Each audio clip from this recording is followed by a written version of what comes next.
Anne-Laure Blin, bonjour. Bonjour. Et bienvenue. Merci. Nous sommes à la veille du 14 juillet. Dès ce soir, d'ailleurs, on sera un peu sous tension parce que le ministère de l'Intérieur a mobilisé 45 000 policiers et gendarmes pour chacune de ces deux soirées.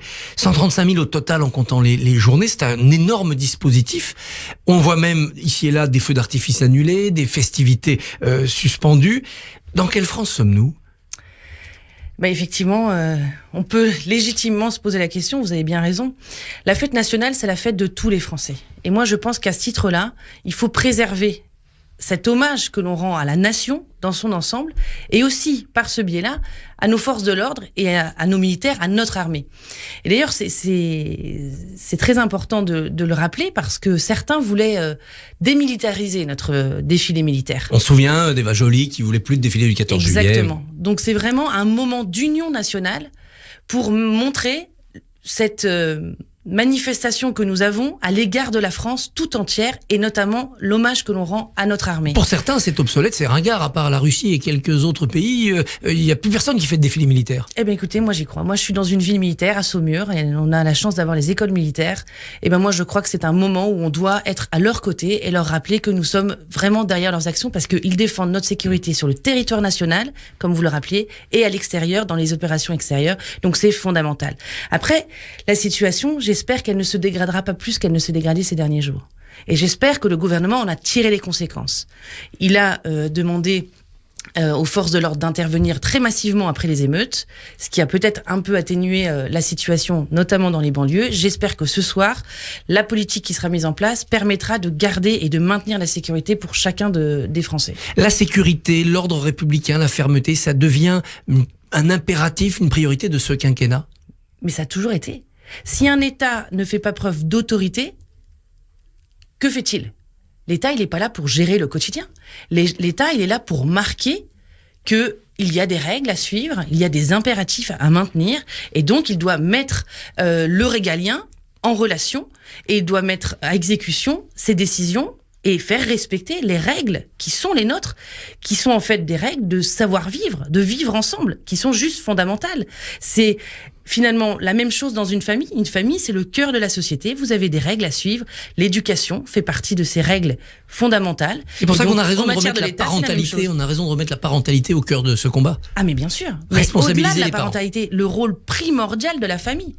On a déconstruit depuis de longues années la famille, en considérant qu'il n'y avait pas de modèle familial, que toutes les familles se valaient, que finalement une famille, c'était pas un homme, une femme, c'était un peu tout, sans avoir un modèle qui rappelle que vous avez des parents qui ont des enfants, et que ces parents ont une responsabilité, c'est d'élever leurs enfants. Et cette responsabilité parentale, elle doit exister, et il faut la rappeler. Sauf qu'aujourd'hui, vous n'avez plus de responsabilité parentale, vous avez une éducation des écoles qui sont défaillantes, et une autorité de l'État qui n'existe plus. Donc les enfants sont perdus, et ça donne le résultat que l'on connaît. Les émeutes sont générées par des mineurs, 12, 13, 14, 15 ans, qui, à 2h du matin, jettent des tirs de mortier. C'est complètement hallucinant. Les LR ont porté un amendement pour augmenter de 3 000 le nombre de places de prison qui doivent être construites d'ici 2027. On devait en faire 15 000, on va en faire 18 000. Quel est le signe que veulent envoyer les Républicains ? Ah mais nous, on l'a dit. L'État doit marquer son autorité. Marquer son autorité, c'est-à-dire rappeler des règles, et ensuite avoir des sanctions. Et la prison est une sanction qu'on ne peut pas exclure. Enfin, ça reste moderne. La prison reste un moyen qui permet de réfléchir à l'action qui a été générée. Et en l'occurrence, la prison, oui, est un moyen qui permet de se reprendre par rapport à une infraction que l'on a commise. Et donc, ça doit donner l'occasion à la société de permettre à un Français de se racheter. Donc, la peine de prison est nécessaire, mais il faut pour autant réfléchir à la réintégration dans la société à l'issue pour éviter la récidive. Et là aussi, il y a une faillite. Il y a la prison qui nécessairement doit marquer un coup d'arrêt à des agissements, mais ensuite, il faut penser à la réinsertion et à la prévention de la récidive. Le président de la République ne parlera pas lors de ce 14 juillet, alors qu'il avait dit qu'il ferait le bilan des fameux 100 jours pour l'apaisement. Ça vous choque, ça vous déçoit ? Ah non, pas du tout. J'attendais absolument pas. Et d'ailleurs, je ne pense pas que les Français attendaient la parole présidentielle, parce que ces 100 jours que vous dites d'apaisement, on voit bien à quel point ils ont bien fonctionné. Donc je pense qu'il vaut mieux qu'ils ne disent rien. Plutôt que de parler, il vaut mieux agir. Et donc, ils prennent des vraies mesures pour les Français. Et ils leur en sont reconnaissants. Mais ça ne sert à rien d'avoir une parole, de la même manière qu'Elisabeth Borne ce week-end, qui nous explique que finalement, tous les plans gouvernementaux sont lancés, tout va bien dans le pays, circuler, il n'y a rien à voir. Il y a une coupure complète entre cet exécutif et l'opinion et la France telle qu'elle est. Telle que vous la voyez, vous, en Maine-et-Loire. C'est l'archétype de la technocratie, de la bureaucratie que détestent aujourd'hui les Français. Ce qu'ils veulent, c'est des politiques qui soient à leur côté, sur le terrain, et qui surtout prennent des décisions, prennent des nouveaux, mettent en place des dispositifs qui répondent concrètement à ce qu'ils vivent. Aujourd'hui, moi, très clairement, comme député qui suis amené à venir à Paris et à revivre chez moi, j'ai l'impression de vivre dans deux mondes. Deux mondes séparés. Néanmoins, des actes, des faits, des textes utiles. Le Parlement vote malgré la situation politique compliquée. Près de 40 textes ont été votés. C'est pas nul. Mais voter, à quoi sert ? Ça sert de voter si on n'évalue même pas nos dispositifs. Moi, aujourd'hui, même si je suis parlementaire, je ne pense pas qu'il faille continuer à voter inlassablement des textes qui finalement donnent une impression d'agir, mais ne résolvent rien. Moi, j'ai une mission, c'est de voter la loi, certes, mais aussi de contrôler l'action du gouvernement. Et là, le Parlement est défaillant. Et là, aujourd'hui, le Parlement n'arrive pas à pointer les défiances et les déviances de ce gouvernement, et les défaillances plus exactement. Donc il faut que le Parlement prenne l'ampleur de sa tâche, qui est le législatif, et le contrôle de l'exécutif. Ça se fait comment ? On débarque dans les ministères, on demande des pièces, on interroge les ministres ? On demande des comptes aux ministres. On a des semaines dédiées au contrôle de l'action gouvernementale, on a des commissions d'enquête, on a des moyens de mission d'information, on a le moyen de travailler, d'aller demander des comptes au ministère. Et c'est ça aussi notre rôle. C'est pas de voter des lois pour voter des lois et faire la une des journaux parce que après avoir voté l'article 1 d'une nouvelle proposition de loi ou d'un nouveau projet de loi, on a fait tout pour les Français. Non. Comment aujourd'hui sont appliquées nos lois ? Je pense que notre arsenal juridique est complet. Mais on l'applique mal. On l'applique mal, voire parfois pas du tout. Le président parlera quand même, mais dans quelques jours. Est-ce qu'un remaniement, vous l'attendez comme une sorte de coup d'accélérateur pour relancer une action ? Non mais un remaniement, c'est finalement un remodelage de casting. Moi, ce que je pense aujourd'hui, c'est qu'il faut une vraie politique gouvernementale. Et une fois que cette politique gouvernementale est déterminée, que les Français savent précisément le cap qui a été fixé, il y a effectivement la mise en place d'un casting. Et ça, c'est pas le 25 juillet qu'on va le faire, ça. Moi, je pense que en plein milieu de l'été, c'est pas forcément opportun. Mais ce qui est certain, c'est qu'il y a des vraies problématiques aujourd'hui au sein du gouvernement. Et notamment à la tête du ministère de l'Éducation nationale. Là, il va falloir quand même que les choses soient bien claires. Alors, est-ce que la politique développée et mise en place par Pape Ndiaye est celle que porte Emmanuel Macron ? Les derniers propos qui ont été les siens marquent combien il est un tenant de l'idéologie au sein même de l'éducation nationale, ce qui est quand même particulièrement dangereux. Donc, est-ce que cette stratégie idéologique est partagée également par le gouvernement et par Emmanuel Macron ? Alors, c'était sur Radio J, Pape Ndiaye a dit CNews et Europe 1 sont d'extrême droite, c'est des médias qui font mal à la démocratie. Vous avez réagi, vous, avec beaucoup de vivacité sur les réseaux sociaux. Pourquoi ça vous a tant choqué que ça ? Mais parce que c'est pas un ministre de tenir de tels propos. Moi, ce qui m'a interpellée, c'est qu'à la fois, on essaye de stigmatiser tout média qui essaie finalement d'ouvrir des débats. En fait, aujourd'hui, tout ce qui ne va pas dans un même sens dérange. Chez CNews, j'ai déjà fait des plateaux de télévision, j'avais des personnes tout à fait différentes à moi, et donc on débattait sur le plateau, et c'est la richesse. Même si la chaîne a une ligne très dure elle-même. Ils ont une ligne. Mais ils ont une ligne de débat. Et les journalistes qui font leur travail sont importants pour vivre ce débat.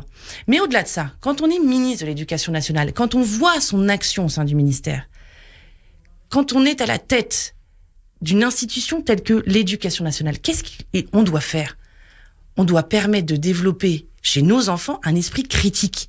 Et donc entendre un ministre de l'Éducation nationale nous dire « ici, là, dès qu'on dit différemment, on a des problèmes, et donc on est d'extrême droite, donc il vaut mieux pas de vague. » On dit tous la même chose, et donc les enfants aujourd'hui ne réfléchissent plus, n'arrivent plus à discerner, et finalement, ça nivelle le niveau par le bas, et la réalité, c'est qu'aujourd'hui, de jour en jour, d'année en année, nos classements baissent.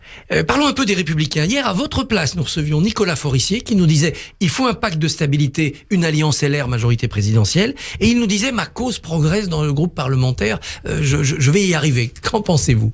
Mais moi, je pense qu'aujourd'hui, ces calculs n'ont vraiment pas lieu d'être. La réalité, c'est que le cœur de la démocratie est aujourd'hui l'Assemblée nationale. Et qu'à l'Assemblée nationale, on a des gens qui ont des avis politiques différents. Et si on veut agir, il faut qu'on arrive à trouver des moyens d'avoir des alliances. Alors c'est quoi ça? C'est une majorité texte par texte et puis... Aujourd'hui, ce qui est certain, c'est que sur la réforme des retraites, nous avons pris nos responsabilités. Nous avions demandé la retraite à 65 ans. La retraite à 64 ans nous semblait, de ce point de vue-là, aller dans le bon sens, même si, bien sûr, sur le contenu du texte, il y a tant à redire et nous avons dit énormément. Vous êtes divisés, vous les Républicains. Mais sur l'immigration, moi simplement, ce que j'ai envie de dire, les Républicains ont posé carte sur table.